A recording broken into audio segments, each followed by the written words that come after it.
Okay, everyone, welcome back. This is Mr. Cobalt, and in this video, we're going to be talking about the properties that are due to intermolecular forces.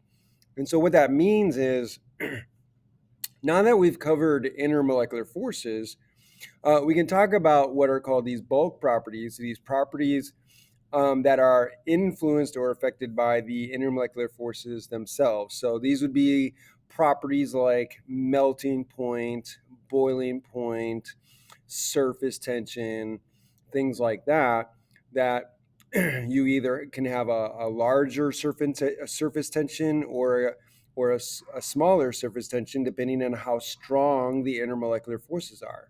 So we'll get into these various properties. So the first thing we want to talk about is here we got these water molecules, and the water molecules have hydrogen bonding. And so just to remind ourselves, hydrogen bonding is the attractive forces between the molecules, not within the molecule. So this hydrogen oxygen covalent bond is not a hydrogen bond. It's the it's the attractive force between one water molecule and another water molecule. So you'll see that the partial positive oxygen is attracted to the partial the partial negative oxygen is attracted to the partial positive hydrogen on another molecule. So here we have a hydrogen bond, and you can see that each molecule can hydrogen bond twice. So this hydrogen can hydrogen bond with one water molecule, and this hydrogen can hydrogen bond to another molecule.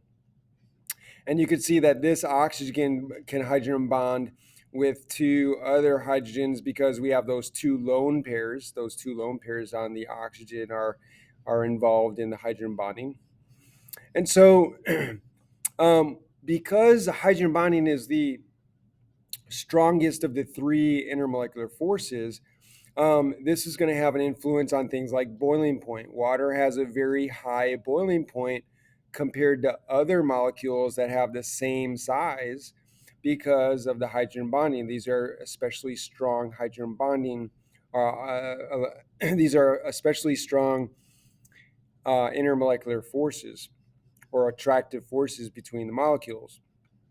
So you need to be able to break those apart in order to go from, say, a liquid to a gas. So to overcome these attractive forces, you're going to have to put energy into that. So the stronger these intermolecular forces, the more energy that you have to put in to break them. So if they're weak, the weaker they are, the less energy, the less effort you have to put in to break these interactions. And so some of the properties that we're going to talk a little bit about that relate to intermolecular forces, these would be things like boiling point, melting point, viscosity, surface tension, how miscible something is, how easily it's able to mix.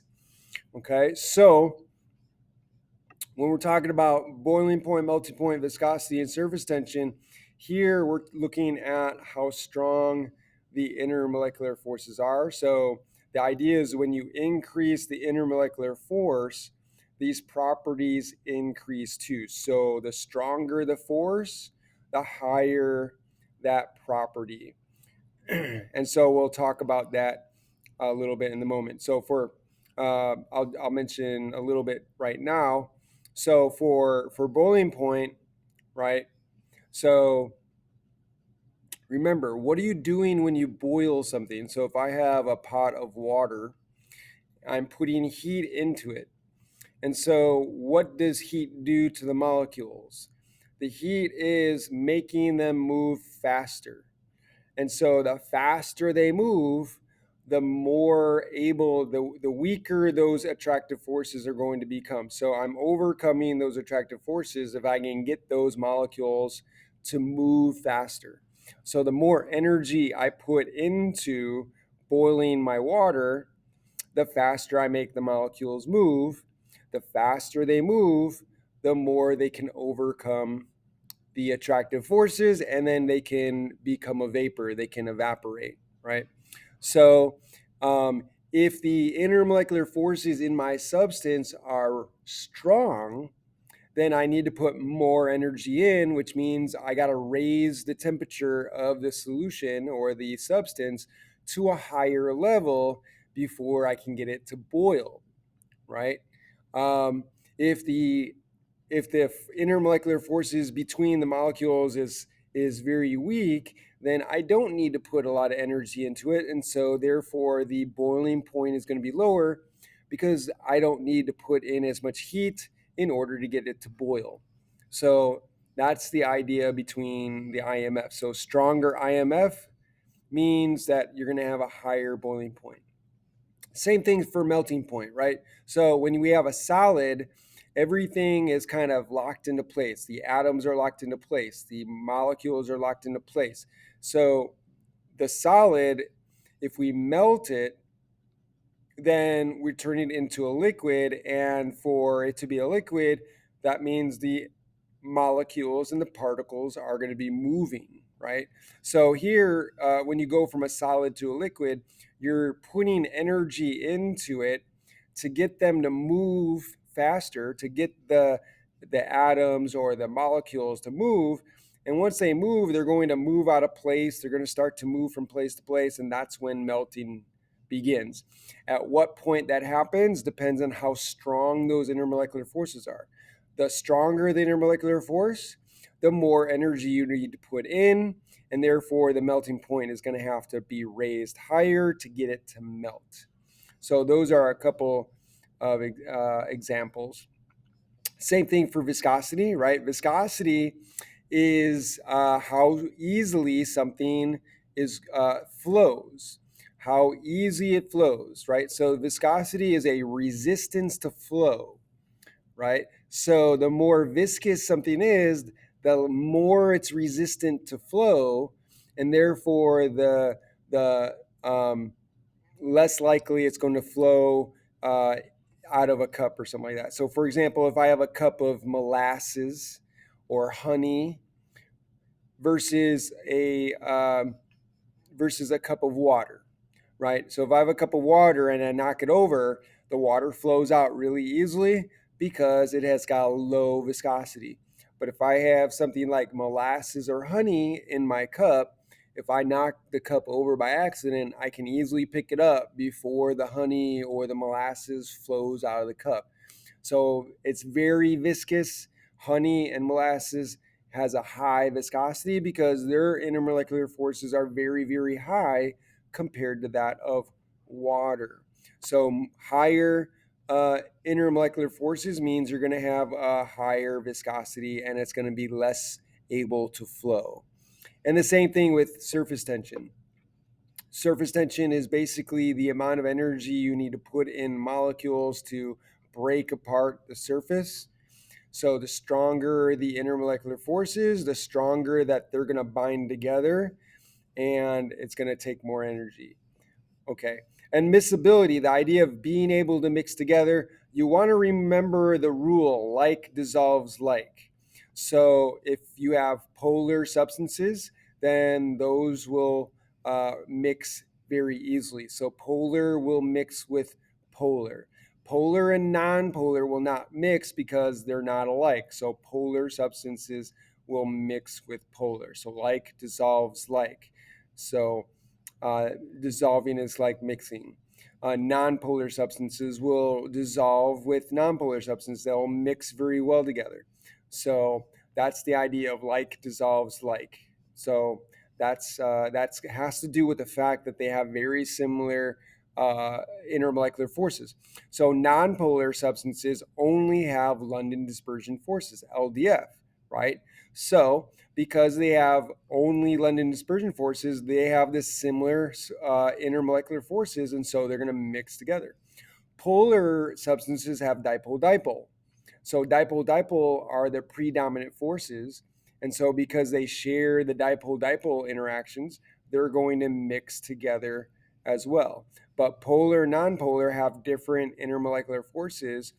Polar molecules have dipole-dipole, which are very strong, so they're going to stick together more, and then pair up with nonpolar substances. right? So nonpolar substances will attract each other because they have LDF. Okay, so what are some examples of IMFs? Some special examples. So, important example of hydrogen bonding. So, DNA. DNA has an alpha helix shape. We all learned this from biology. DNA has is um, uh, in our cells, right? So DNA stands for deoxyribose nucleic acid. So you've got these nucleic acids, right? The A, T, C, and G. These are going to bond together, and they bond together by hydrogen bonding. So A and T are going to bond together because they share hydrogen bonding. So the A and T have two hydrogen bonds. They're gonna bond together by two hydrogen bonds, and then C and G are gonna bond together with three hydrogen bonds. So if you remember, the hydrogen bonding is what holds the two sides of your DNA molecule together, the sides of the ladder. Okay, so here again, the H bonding, here we have three hydrogen bonds between these two. Here we have two hydrogen bonds. Here we have three again. Here we have two. So hydrogen bonding is keeping these things together. And so here's a closer picture of the base pairs. So here we have adenine and here we have thymine. And you can see that we have here nitrogen. Hydrogen is bonded to nitrogen and it can uh, create a hydrogen bond with the oxygen. So this is a partially negative oxygen. And so the hydrogen on here is attracted to the lone pairs. So that creates a hydrogen bond. Notice that there's no hydrogen on here. You don't need to have a hydrogen bonded to oxygen here to have a hydrogen bond. You just need a hydrogen bonded to some electronegative, very electronegative atom like nitrogen to be able to have hydrogen bonding, right? So here we have nitrogen, and here we have the nitrogen with a hydrogen. So this one can hydrogen bond to the nitrogen here. So there we have two hydrogen bonds. And again, here we have three hydrogen bonds, same reasoning here. So here we have our guanine and our cytosine bases stuck together or paired up because of the hydrogen bonding. And this is one of the reasons why guanine and cytosine will bond with each other, and they'll base pair. So G goes with C because of the hydrogen bonding. They both have three. They're able to bond three times, form three hydrogen bonding, whereas these two only have two hydrogen bonding. So you're not going to have thymine with guanine, or you're not going to have cytosine with adenine because the number of hydrogen bonds don't really pair up. They don't really pair up to each other. So there's the two hydrogen bonds and three hydrogen bonds. All right, what about we have protein structure? So proteins are chains of amino acids.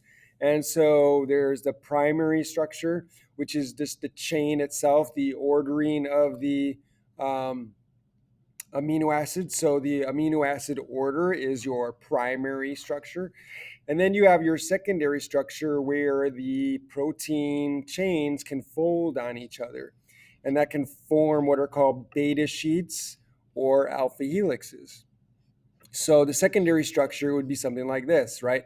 So the primary structure is just the ordering of the amino acids. Here we have this amino acid chain. That would be the primary structure. And then the secondary structure is how they are folded on each other. So this is called an alpha helix, and it's held together by these hydrogen bonds. So the different amino acids can hydrogen bond with each other across from each other in the chain, holding it together. If you have this, what is called a beta sheet, you got these sheets where you've got one chain doubling on itself, right? So you got one chain here, and then it could like turn around and double on itself, and you could kind of a hairpin turn here.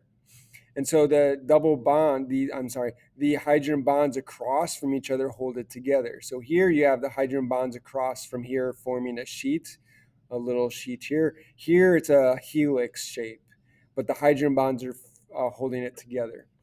And so here you can kind of see this hemoglobin protein. It's a very complex protein, but here you can see the helix, the alpha helices in the molecule. And so the alpha helix is holding itself together by hydrogen bonds. But you can see these four different parts of the molecule, right? You got the blue, the red, the green, and the purple. These are different protein structures that are held together by the hydrogen bonding. So you could separate these if you wanted to, but they're held together by hydrogen bonding. So this is the molecule that's responsible for bringing oxygen in your blood. So from your lungs into your blood and then taking it to your cells. All right. So lastly, I'm going to talk about what are called bulk solids. What are bulk solids? So bulk solids, these are interactions in solids, and there's a combination intramolecular and intermolecular forces in these large or bulk scale substances. So the main three types are metallic, ionic crystal lattice structure, and you've got covalent network. So out of these bulk interactions, these bulk forces, bulk solids, if you will. Metallic has the weakest interactions. Ionic lattice, ionic structures, or ionic crystals have the middle, and then the network covalence has the strongest. All three of these are much, much stronger than the IMFs that we've dealt with before. So hydrogen bonding and London dispersion forces and dipole are much weaker than these three. But of these three, these metallic is the weakest, and then networks covalents are the strongest. So the bulk solids have a very high melting point or boiling point because there are so many inter and intramolecular forces holding the atoms together. So, again, if we're going to go back to the idea of the strength of the intermolecular forces, the strength of the intermolecular or the attractive forces holding something together means that you're going to have a higher boiling point and melting point and viscosity and things like that. So these three are going to have a much higher melting point, much higher boiling point, and things of that nature compared to the intermolecular forces like London dispersion, dipole-dipole, and hydrogen bonding. So, what about ionic lattice? So, ionic lattice, basically, this is what you get when you have an ionic substance. So, anytime you have an ionic substance, the ions are going to form a crystal where the crystal basically has layers and they stack on each other, and there's a repeating structure. So, ions stack in a very ordered fashion to form crystals. So, here's an example. This would be sodium chloride, and you'll notice that as you go across the sodium and the chloride ion. Chloride is negative, sodium is positive, and they alternate. So if you go down, they alternate. If you go across, they alternate. So there's an alternating repeating pattern in the crystal.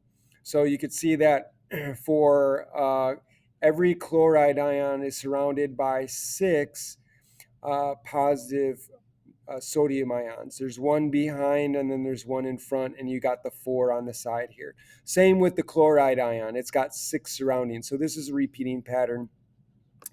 And these electrostatic charges, the positive and negative ions, they really have a strong attractive force, and so this is going to be a very high melting point, boiling point. And so here you could see a picture of the crystal structure of the sodium chloride. Metallic, this is where you have that sea of electrons, and you have the positive nuclei that are kind of in the middle of this sea. So it's surrounded by electrons, and you have the positive metal ions. The nuclei are positive, and so the metal ions are going to stack on each other as well. And so you can see here the metal being stacked as well here. And then this is what the metal looks like as well. So this is going to be an ordered structure. So this is going to have a high melting point, boiling point.